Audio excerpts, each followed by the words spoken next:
लाल किले से प्रधानमंत्री नरेंद्र मोदी ने इस बार ऐसा ऐलान किया है जिसे सुनकर आम आदमी से लेकर छोटे बिजनेस वाले तक खुश हो जाएंगे। जीएसटी यानी कि गुड्स एंड सर्विस टैक्स में अब बड़ा बदलाव होने वाला है और इसका असर सीधे आपकी जेब पर पड़ेगा। क्या क्या बदलेगा, कौन कौन सी चीजें होंगी सस्ती और छोटे कारोबारियों को कैसे फायदा मिलेगा, आइए आसान भाषा में जानते हैं पूरा मामला। दोस्तों, जीएसटी 2017 में लागू हुआ था। इसका मकसद था पूरे देश में टैक्स सिस्टम को एक जैसा और आसान बनाना। पहले अलग अलग राज्य में अलग अलग टैक्स लगता था, जो बिजनेस और आम जनता दोनों के लिए झंझट भरा था। लेकिन जीएसटी के आने से टैक्स एक रूप में आ गया। अब 15 अगस्त 2025 को पीएम मोदी ने लाल किले से कहा कि इस दिवाली पर देश को दोहरा तोहफा मिलेगा, जिसमें जीएसटी में बड़ा रिफॉर्म शामिल है। इस ऐलान के बाद वित्त मंत्रालय ने जीएसटी काउंसिल को प्रस्ताव भेजा है। अभी जीएसटी के 5 स्लैब हैं: 0%, 5%, 12%, 18% और 28%।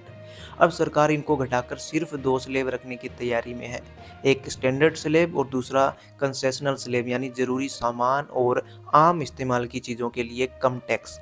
इसका मतलब है कि रोज़मर्रा की बहुत सी चीज़ों पर टैक्स कम होगा और वो सस्ती हो जाएंगी, जैसे दाल, चावल, कपड़े, जूते, छोटे इलेक्ट्रॉनिक सामान और कई घरेलू उत्पाद। इसके साथ ही कुछ लग्जरी आइटम्स पर ही ऊंचा टैक्स रहेगा।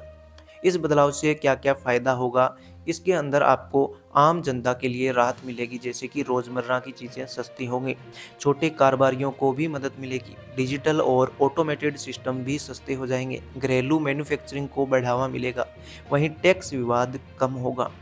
रिपोर्टर्स के मुताबिक सितंबर 2025 में जीएसटी काउंसिल की बैठक हो सकती है, जिसमें इसे प्रस्ताव पर मोहर लगेगी। अगर सब कुछ प्लान के मुताबिक हुआ तो दिवाली 2025 से नया जीएसटी सिस्टम लागू हो सकता है। यानी इस साल का त्योहारी सीजन आपकी जेब पर हल्का और खुशी भरा रह सकता है। दोस्तों, जीएसटी में यह बदलाव सिर्फ टैक्स रेट कम करने का नहीं, बल्कि पूरे सिस्टम को सरल बनाने का कदम है। अगर ये लागू होता है तो देश के करोड़ों लोग सीधे फायदा महसूस करेंगे। आपको क्या लगता है, क्या जीएसटी में सिर्फ 2 स्लैब होना अच्छा कदम होगा या नहीं? अपनी राय हमें कमेंट में ज़रूर बताएं। वीडियो अच्छा लगा हो तो लाइक, शेयर और चैनल को सब्सक्राइब करना बिल्कुल भी ना भूलें।